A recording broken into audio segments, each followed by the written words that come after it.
Hey, my son was one of the Marines that died yesterday. And to listen to that. Sorry, I'm on the radio. No. Go ahead. My son was one of the Marines that died yesterday. 20 years and 6 months old, getting ready to come home from freaking Jordan to be with his wife to watch the birth of his son. And that feckless, dementia-ridden piece of crap just sent my son to die. I woke up at 4 o'clock this morning to Marines at my door telling me my son was dead. So to have her on right before me and listen to that piece of crap talk about diplomatic crap with freaking Taliban terrorists who just freaking blew up my son and know nothing, to not say anything about, oh my God, I'm so sorry for the families. So my son is gone, and I just want all you Democrats who cheated in the election or who voted for him legitimately, you just killed my son. With a dementia-ridden piece of crap who doesn't even know he's in the White House. He still thinks he's a senator. So I'm going to try and calm down. I'm sorry. No, you look, I take this call with due trust here. I would hope nobody would call up and say if this wasn't true. I can't imagine what. A Marine just left my house 2 minutes ago, getting my divorce decree. Two Marines showed up at my house at 4 o'clock in the morning to tell me my son was dead. So, my name is Kathy McCullum. My son was Riley James McCullum. You can check it out. His wife, she might not want me to say her name. They just got married on February 14th, and they're expecting a baby on September 26th. And I just couldn't sit by idly because I think I need to just process through anger instead of tears. And so this is how I'm going to do it. And Laura Boebert's coming to my house tomorrow. My representative will be at my house tomorrow.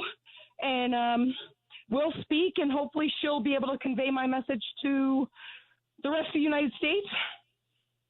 That this was, she said, your son did not die in vain, but guess what? My son did die in vain. This was an unnecessary debacle that could have been handled properly. They had months and months to remove everyone from Afghanistan, and they chose not to.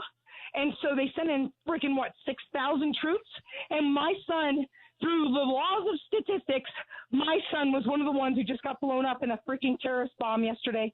So I know you'll check it out, and that's fine. So instead of grieving and crying, I'm just getting mad. I consider it an honor that you would call this program and you would call me. Because I love listening to you, and I believe in you. Well, thank you. And obviously, I'm halfway across the country from you. I can't come over and comfort you right now. There's nothing I can do from where I'm sitting in this studio. But if there's anything,